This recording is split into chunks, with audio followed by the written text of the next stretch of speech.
Assalamualaikum warahmatullahi wabarakatuh.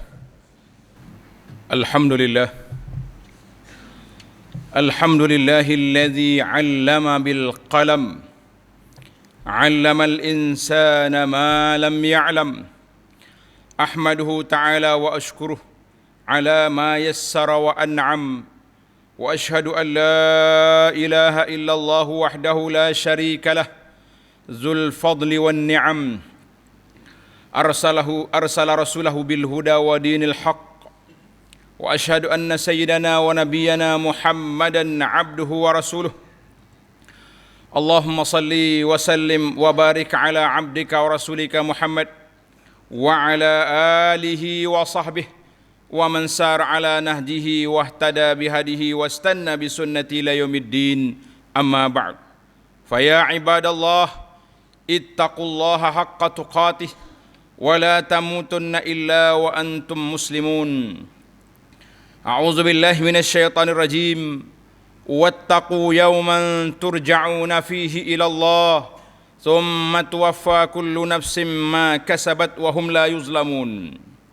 Wahai hamba-hamba Allah, bertakwalah kepada Allah Azza wa Jalla dengan sebenar-benarnya. Dan takutlah kamu, kita semua hendaklah kita takut, membuat persiapan yang rapi untuk menghadapi hari yang kita akan dikembalikan kepada Allah Azza wa Jalla, iaitulah saat kematian. Summa tuwaffa kullu nafsin ma kasabat wa hum la yuzlamun. Setiap diri akan dibalas dengan apa yang telah mereka kerjakan di atas dunia ini. Mereka sekali-kali tidak dizalimi. Para jemaah sekalian, insya-Allah perbincangan kita masih lagi dengan PKP, iaitulah motivasi dan semangat untuk para guru, murid dan ibu bapa di saat kita diarahkan supaya kembali ke sekolah di musim PKPP. Dulu kita bergembira dan kita sedih apabila masjid ditutup. Ada yang bersemangat nak balik semula ke masjid, tapi setelah masjid dibuka, kita tengok masih lagi lesu. Beberapa masjid yang Nana pergi untuk menyampaikan tazkirah, bila kita tanya AJK masjid, kenapa masjid tak penuh dengan penjarakan SOP ni? Sepatutnya kalau dulu setengah masjid, sekarang ni sudah di luar masjid. Ada jawapan-jawapan yang diberi, boleh jadi kerana muslimat tak datang, maka mereka sudah selesa menjadi imam di rumah. Kita kata itu satu sikap yang salah. Dan bahkan ada yang masih lagi mencari-cari alasan untuk tidak pergi solat Jumaat, kerana ada beberapa negeri solat Jumaat SOP mereka masih lagi ketat. Kita kata kita kena usaha untuk dapatkan kota kehadiran di masjid. Alhamdulillah di negeri kita dan masjid kita ini, daripada awal pihak kerajaan telah mengisytiharkan kota dibuka dengan SOP. Maka saya mengatakan satu kata-kata untuk kita fikir, SOP dipatuhi dan syariat diraikan. Maknanya SOP beri kita kelonggaran supaya jauh-jauhkan soft sedikit. Tapi ada setengah orang tu melampau sangat jauh. Kita kata itu sudah lebih daripada SOP yang dibuat oleh kerajaan. Maka kita hendaklah berhati-hati di dalam melaksanakan syariat. Bukan kuasa AJK nak menentukan jarak. Kuasa dia, kerajaan telah tentukan jarak dia 1 meter, kita kata, dan antara kita dengan kita. Tapi kalau sampai dua cadah direnggang, terlalu jauh itu. Jadi hendaklah kita patuhi SOP dengan meraihkan peraturan syariat supaya kita dapat selamat di dunia dan berbahagia di akhirat insya-Allah. Para jemaah sekalian, hari ini kita bincang tentang al-audah ilal madaris.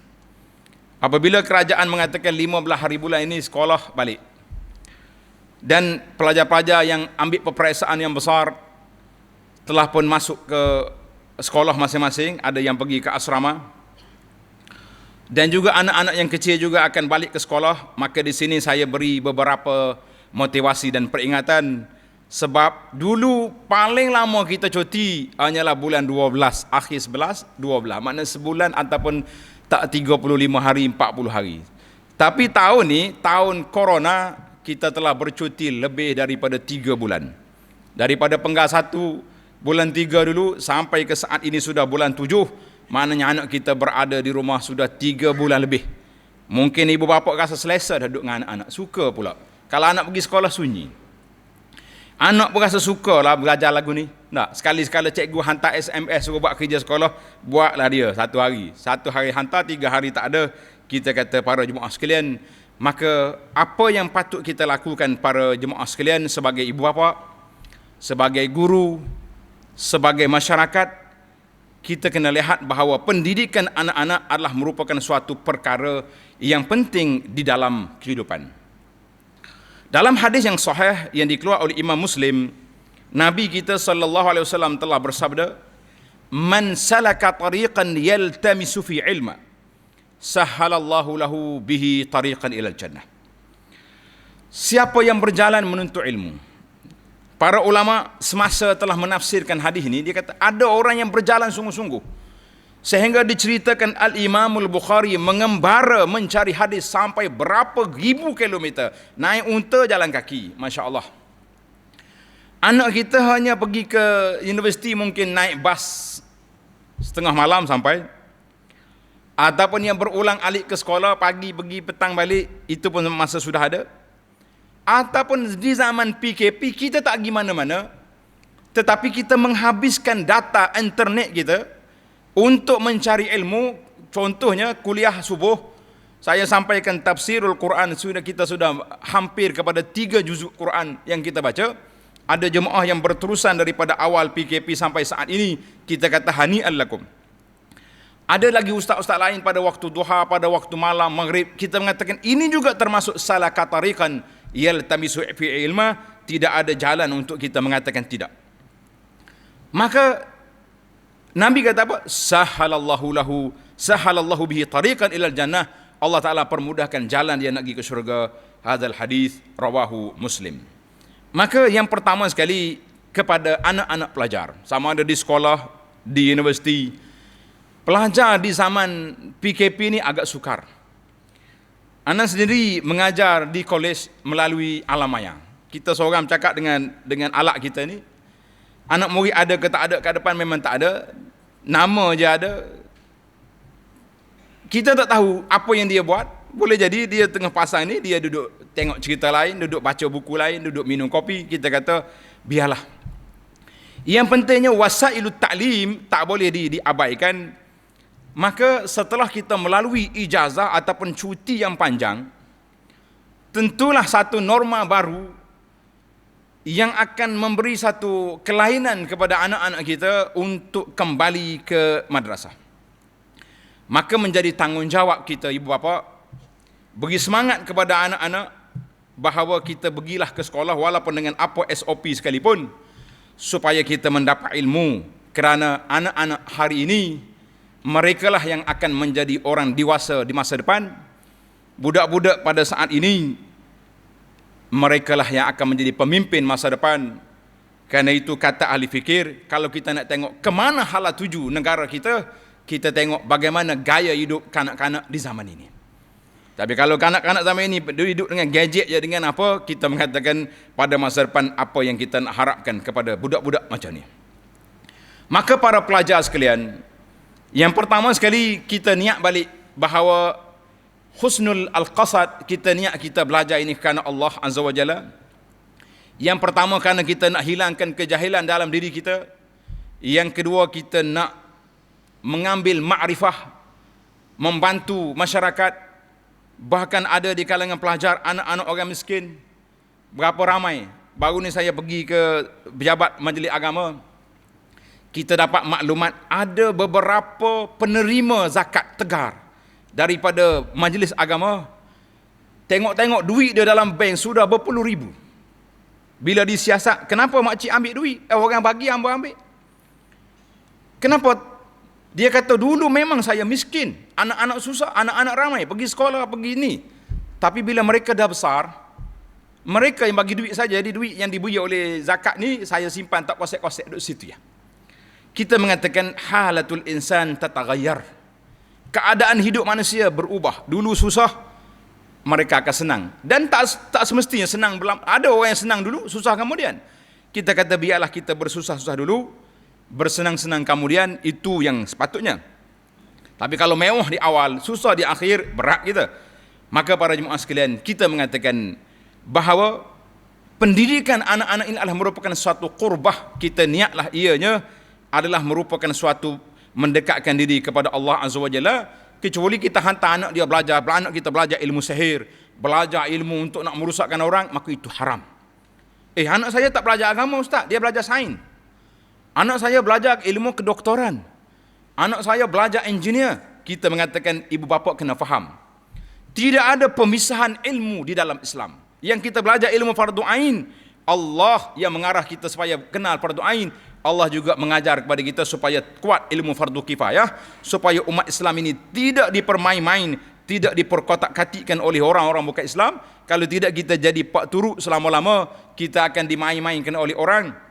Sehingga waktu saya kecil dulu, mereka menakut-nakutkan, kalau tak ada bangsa ini dalam negara kita, nak makan gula pun tak boleh. Kita kata Masya Allah, takutnya kita kepada mereka. Kalau mereka lari balik ke negara asal mereka, nak makan gula pun tak boleh. Ini semua ni di perang saraf yang menunjukkan lemahnya kita. Kita kata mana mungkin banyak negara-negara Islam. Saya kata saya pergi Mekah, tak ada seorang pun orang bukan Islam. Kenyangnya orang Arab macam-macam, gemuk gedebah macam kita juga. Bagaimana teori ini? Maka kita mengatakan kekuatan umat itu berada pada ilmu dan pengetahuan. Maka berilah kerjasama kepada anak-anak bagi motivasi. Walaupun di saat kita PKP jaraknya ke macam mana peraturan SOP yang dibuat, sama-sama kita patuhi insya-Allah. Yang kedua, dari sudut peranan al-muallim wal murabbi, para guru. Nasihat kita kepada para guru sebagaimana yang telah kami tadabburkan dalam tafsir pagi dalam surah Al-Jumu'ah. Allah SWT sebut tentang Nabi sallallahu alaihi wasallam, iaitu ayat kedua dalam surah Al-Jumu'ah, ada 4 sifat. Al-muallim al-murabbi huwallazi ba'atsa fil ummiyina rasulan minhum. Allah yang telah menghantar rasul kepada bangsa Arab Quraisy yang tidak membaca dan tidak menulis. Yang pertama sekali, apa dia Allah Ta'ala ajar? Yatlu alaihim ayatihi. Nabi kita baca ayat-ayat Allah kepada mereka. Yang kedua, wa yuzakkihim, mendidik jiwa mereka supaya jadi baik. Yang ketiga, wa yu'allimuhumul kitab wal hikmah, mengajar kepada mereka al-kitab, al-Quran, al-hikmah, as-sunnah, ataupun segala ilmu al-hikmah yang memberi manfaat. Maka ini yang dikatakan bahawa 4 perkara ni kena ada. Yang pertama, pendidikan bermula daripada cikgu ajar. Budak-budak yang masuk sekolah, dia tak tahu apa, alif bata tukar. Maka yatlu, kita hanya bagi kepada mereka maklumat. Baca ini, kata ini. Kemudian pendidikan jiwa itu sangat penting. Kemudian paksi kita sebagai seorang mukmin mesti daripada wahyu al-kitab. Kemudian yang keempat, iaitulah ditafsir oleh Imam Al-Sunnah mengatakan sunnah, dan para ulama memperluaskan al-hikmah itu masuk dalam segala perkara yang memberi faedah. Maka para guru sekalian, inilah maksud tujuan kita. Jadi guru mesti mengambil peranan yang besar. Setiap orang akan merasai jinak, dekat, mesra dengan orang yang buat baik kepada dia. Mesra dengan orang baik-baik. Maka para pelajar dia akan menyayangi guru dia kalau guru tu buat baik kepada pelajar. Tapi asyik kita duduk jekah ya, celak butir mata pagi sampai gelap, maka pelajar ni akan jadi anti. Biarlah kita menjadi guru yang murabbi, yang mendidik, bukan hanya, ini bahasa istilah ahli pendidikan, bukan hanya seorang yang pandai memuntahkan maklumat, tetapi tidak ada konteks, tidak ada perhubungan dari sudut tarbiyah.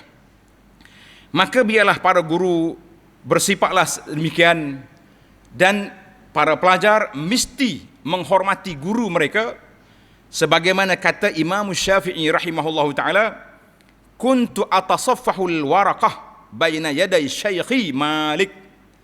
Imam Syafi'i kata apa? Aku belek lembaran kertas yang ada di tangan aku ini, di hadapan guru aku Imam Malik tasaffuhan raqiqan, secara perlahan-perlahan, supaya sampai tak dengar kepada telinga guru aku ni, iaitu bagaimana adab. Ini cara yang pendidikan dalam Islam. Bagaimana kita nak mendidik pelajar-pelajar kita menghormati guru. Kita beza di antara menghormat dan mentakdis, mensucikan guru. Itu tak boleh. Oh, ini guru saya kata. Walaupun guru dia tak semayang, walaupun guru dia duduk buat benda-benda maksiat, oh guru ni ahli makrifat, tak boleh komen dia. La. Imam Syafi'i kata apa? Kalau mu tengok seorang itu terbang di atas angin, berjalan di atas air, tapi dia langgar syariat, maka itu jangan berguru dengan dia. Ini manusia ni percaya kepada ajaran-ajaran macam ni, yang akhirnya mereka terjebak pada ajaran sesat. Itu kata Imam Syafi'i. Aku balik ke kertas. Sekarang ni kita tengok pelajar dengan guru, nampak macam tidak ada penghormatan. Dia boleh kata macam-macam ke cikgu dia dalam Facebook dia, dalam WhatsApp, dalam tulisan-tulisan, dalam grup, boleh kata, kita kata ini tidak beradab. Bahkan kita yang belajar di masjid perlu juga beradab. Kita mari masjid, kita jumpa imam. Patutnya kalau kita ni pelajar baru, orang yang baru mari, biarlah kita salam dengan imam. Oh, musim PKP tak boleh salam. Tak boleh salam tangan, tak boleh salam isyarat. Imam, ustaz, saya fulan. Tak, baru mari di kampung ini, bagaimana? Biarlah kita ada kontak peribadi, ada orang panggil perhubungan. Kerana itu pelajar-pelajar bila masuk sekolah, dia gantung nama di poket, supaya cikgu kenal nama budak ni. Manusia ni kalau kita boleh panggil nama dia rasa lebih dekat. Kau kata, duk main hari-hari. Tak, sebulan jadi murid duk lagi, apa punya kontak masalah? Maka kita kena ingat. Allahu Akbar. Kata Rabi' ni murid kepada Imam Syafi'i, dia kata, wallahi majtaratu an ashrabal ma'. Dalam majlis ilmu, aku takut nak minum air kalau Syafi'i duk tengok aku. Syafi'i tak marah. Ada setengah guru yang cengih dia. Tengok anak murid minum air, mengamuk. Kita kata jangan macam tu. Dia nak minum, dia dahaga, silakan. Tapi Rabi' kata, hormatnya aku kepada Syafi'i, hebatnya guru ini, sampai aku nak minum air depan dia, aku takut. Begitulah keadaan kita. Maka para jemaah sekalian, biarlah kita kata, kita ni menunjukkan sikap yang baik, akhlak yang mulia, sebab kita pendidik. Para pelajar dengan guru mesti ada kontak. Biarlah kita belajar. Ni ada setengah orang dia kata, saya malu nak jumpa ustaz. Malu kenapa? Kalau kita nak belajar, jangan buat malu-malu. Ada setengah orang dia mari masjid, solat je, solat. Waktu orang kuliah, naik motosikal balik. Kalau orang tanya, awak duduk mana? Duduk dekat sini. Oh, dengan ustaz? Oh, selalu jumpa. Jumpa apa? Jumpa tengok. Tak pernah tanya khabar, tak pernah panggil berinteraksi. Kita kata ini bukan satu sikap murid yang benar-benar ingin mendapat ilmu, kerana kita hanya berbangga di alam maya, boleh selfie sekali-sekala daripada jauh, tapi dari sudut ta'aruf, waliyata'arafu, dari sudut kenal mengenali, dari sudut kontaknya tidak ada. Maka itulah yang dikatakan. Satu lagi yang terakhir, iaitulah para guru adalah menjadi qudwah kepada pelajar-pelajar. Biarlah kita menunjukkan sikap yang baik. Ini kadang-kadang kita tengok guru, rasa sedih saya. Bila mari jadual yang tak betul, tak kena dengan selera mereka, mereka telah mengamuk di Facebook, seolah-olah mereka ni bukan ahli pendidikan. Mereka juga menggunakan bahasa kesat, ahli-ahli politik yang duk kritik sama-sama dia. Kita mengatakan jangan. Sebab sifat kita mengajar, wa yuzakkihim, dan nak mendidik manusia. Maka mudah-mudahan kita baiki diri kita, kita boleh baiki masyarakat, insya-Allah. Jangan kamu lupa kata-kata seorang ulama salaf, Umar bin Attabah. Umar ni pesan kepada guru, kepada murid dia, kepada anak dia. Cikgu, liyakun awwal islahaka liwalidi islahaka li nafsik. Guru, untuk kamu mendidik anak aku jadi baik, kamu didik jiwamu jadi baik dulu. Masya Allah. Sebab apa? Mata murid tengok kepada guru. Kalau guru asyik duduk bersumpah, duduk menyumpah, duduk maki, duduk tulis benda-benda, maka anak murid juga begitulah. Kata-kata patah Melayu, kalaulah murid guru kencing berdiri, murid kencing berlari. Wa iza kana rabbul baiti bid-dufi dariban fasimatu ahlil baiti ar-raqsu. Itu kata-kata bahasa Arab. Kepada ibu bapa, ambillah tanggungjawab, pergi bertanya khabar anak-anak kita. Di saat gawat begini, hantarlah anak, tanya khabar guru-guru bagaimana keadaan anak saya, supaya kita ada interaksi di antara ibu bapa dengan guru. Sudah tentu kerisauan ibu bapa ada. Hai, Rusni weh. Anak nak pergi sekolah ni capung orang itu, capung orang ni, kan? Mesti ada. Maka di sini saya bagi tip 2 doa. Mudah-mudahan Allah selamatkan kita dan anak-anak kita, insya-Allah. Doa yang pertama, apabila kita nak keluar, nak hantar anak keluar daripada rumah, jangan lupa baca doa pada waktu pagi. Allahumma inni as'aluka ilman nafi'a wa rizqan tayyiba wa amalan mutaqabbala. Ini kita baca di awal lagi selepas salat subuh. Allahumma inni as'aluka ilman nafi'a wa rizqan tayyiba wa amalan mutaqabbala. Baca awal. Selesai daripada kita baca, mungkin hari lepas subuh lagi. Bila anak nak turun daripada rumah, pakai kasut, ibu ke ayah duduk di tangga, ajarlah doa yang diajar oleh Nabi sallallahu alaihi wasallam. Nabi kata, mana-mana orang yang keluar daripada rumah dia baca doa ni. Tuan-tuan hafal doa ni, insya-Allah saya akan bagi dalam link. Bismillah, tawakkaltu 'ala Allah, la haula wala quwwata illa billah. Kita ajar anak kita baca. Kita baca, anak baca. Bismillah, tawakkaltu 'ala Allah, la haula wala quwwata illa billah. Bacalah 2 kali, 3 kali dengan penuh penghayatan. Kata Nabi sallallahu alaihi wasallam, bila kita baca ni yuqal, malaikat mari jawab ketika itu, hudita wa kufita wa wuqita. Kamu telah dijaga, kamu telah dipelihara, kamu telah dilindungi oleh Allah Azza wa Jalla. Fatanaha lahu syayatin. Syaitan pun tak nak kacau anak kita, insya-Allah. Syaitan kata, macam mana kita nak kacau orang yang telah dilindungi, dijaga oleh Allah Azza wa Jalla? Hadis ini dikeluar oleh Abu Daud dengan sanad yang sahih. Sampai di sekolah, sebelum kita turun daripada kereta, daripada motosikal, ataupun anak kita pergi sendiri, bila nak masuk pintu sekolah ke, nak pergi ke pasar ke, nak pergi supermarket ke, kita baca dulu doa ni. A'udzu bikalimatillahi tammati min syarri ma khalaq. A'udzu bikalimatillahi tammati min syarri ma khalaq. A'udzu bikalimatillahi tammati min syarri ma khalaq. Kita baca 3 kali. Kalau nak sekali pun tak apa, tapi 3 kali orang panggil lebih mantap, insya-Allah. Kata Nabi sallallahu alaihi wasallam, mana-mana orang yang berhenti di mana satu tempat, dia baca doa ni, lam yadurruhu syai', dia tidak akan dimudaratkan oleh sesuatu, hatta yartahila, sehingga dia meninggalkan tempat itu dalam keadaan aman, insya-Allah. Hadzal hadis rawahu Muslim. Para jemaah sekalian, itulah 2 tip. Mudah-mudahan anak kita selamat, kita semua selamat, para guru selamat di dunia dan juga di akhirat, insya-Allah.